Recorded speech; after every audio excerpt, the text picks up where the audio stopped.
Hello guys, আসসালামু আলাইকুম। Welcome to my new blog. আর আজকের ব্লগটি হচ্ছে খুব ইন্টারেস্টিং ব্লগ, কারণ আজকে যাচ্ছি আমি চাল ভাঙাতে। আর আমাদের গ্রাম অঞ্চলে বলে গু চুরানো, তো আমি আজকে সেটাই করতে যাচ্ছি। তো সেখানে গিয়ে আমি কীভাবে গু চুরাই বা কীভাবে চাল ভাঙা আপনাদেরকে দেখাবো। তো চলুন আমার সাথে থাকুন। আর চাল ভাঙে রোদে দিই সেটা আপনাদেরকে দেখাবো। চাল ভাঙে রোদে দেওয়ার পরে আমরা পিঠা বানাবো, পিঠা বানায় খাবো, তো সেটাও আপনাদেরকে দেখাবো। তো চলুন আমরা প্রথমে গিয়ে আমরা গুচুরাই আসি। তো চলুন, এটা হচ্ছে দেখতে পাচ্ছেন আমি রাস্তা দিয়ে হাঁটতে হাঁটতে চলে যাচ্ছি গুচুরানোর জন্য। তো অলরেডি দেখতে পাচ্ছেন আমি সিনজিতে উঠে গিয়েছি। তো সিনজিতে উঠে আমি চলে যাচ্ছি বাগডুই বাজার। তো বাগডুই বাজার গিয়ে আমি সেখানে চাল চুরাবো। তো দেখতে গেলাম ভিডিওটা। তো দেখতে পাচ্ছেন অলরেডি আমি বাগডুই বাজার চলে এসেছি। তো বাগডুই বাজার আসার পরে আমার কিসমতটা ভালো ছিল, কারণ সেখানে কোনো কাস্টমার ছিল না, তো শুধু আমি ছিলাম। তো এর মাঝে আমারটা দিয়ে দিয়েছে, দেখতে পাচ্ছেন মেশিনে। তো এর মধ্যে চাল দেওয়ার পরে আপনার এগুলো ভেঙে গুঁড়ো হয়ে আপনার গুঁড়ি হয়। তো দেখতে পাচ্ছেন এখানে দেওয়া হয়ে গিয়েছে। তো আর কিছুক্ষণের মধ্যে আপনার হয়ে গিয়েছে।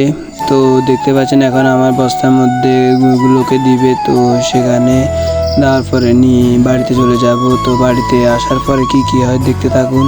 আর আমাদের এখানে আপনার চাল 1 কেজি হচ্ছে 8 টাকা করে চুরায়। তো আপনাদের ওখানে কত টাকা করে চুরা আপনারা কমেন্টে জানিয়ে যাবেন। তো দেখতে পাচ্ছেন এখানে বস্তার মধ্যে দিয়ে দিয়েছে আমার গুঁড়িগুলো।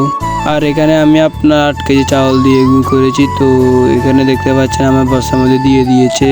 তো এরপর আমি চিনিতে উঠে গিয়েছি বাড়িতে আবার যাওয়ার জন্য। তো দেখতে পাচ্ছেন, তো বাড়িতে যাওয়ার পরে রোদে দিবে। রোদে দেওয়ার পরে যদি শুকিয়ে যায় তাহলে আপনার পিঠা বানাবো, পিঠা বানায় খাবো।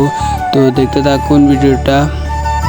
আর আমি চালগুলো নিয়ে হাঁটতে আমার কষ্ট হচ্ছে। তো দেখতে পাচ্ছেন আমি রাস্তা দিয়ে হাঁটতে হাঁটতে চলে যাচ্ছি, আর এখানে আপনাদেরকে চাউল দেখাচ্ছি। তো দেখতে দেখতে আমি বাড়িতে চলে এসেছি। বাড়িতে আসার পরে কি করি দেখতে থাকুন। আর এখানে আমি আমাকে দেখাচ্ছিলাম। তো অলরেডি আমি বাড়িতে চলে এসেছি। তো বাড়িতে আসার পরে ডাইরেক্ট আমি চলে গেছি ছাদে আসার পরে দেখতে পাচ্ছেন এখানে আমার আম্মু আর আমার আব্বু আপনার গুঁড়িগুলোকে মেলে দিচ্ছে, যেন আপনার তাড়াতাড়ি শুকিয়ে যায়, কারণ কালকে ঈদ, এই জন্য আপনার তাড়াতাড়ি শুকাতে হবে।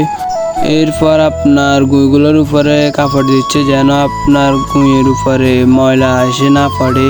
তো কাপড় দেওয়ার কারণ হচ্ছে আপনার ময়লা এসে মাঝে মধ্যে আপনার গুঁড়ির উপর পড়ে। তো ভিডিও ছিল এই পর্যন্ত। দেখা হবে নতুন একটি ব্লগে। আল্লাহ হাফেজ। আর কালকে ঈদ, সবাই ভালো থাকবেন। নতুন ব্লগের জন্য অপেক্ষা করবেন। ভিডিওটা যদি ভালো লাগে থাকে আপনাদের কাছে, তো ভিডিওটা শেয়ার করে দিবেন, যেন অন্যরা আমার ভিডিওটা দেখে আমাকে সাপোর্ট করতে পারে। তো ভালো থাকবেন সবাই। আল্লাহ হাফেজ। সবাইকে ঈদ মুবারক। আসসালামু আলাইকুম।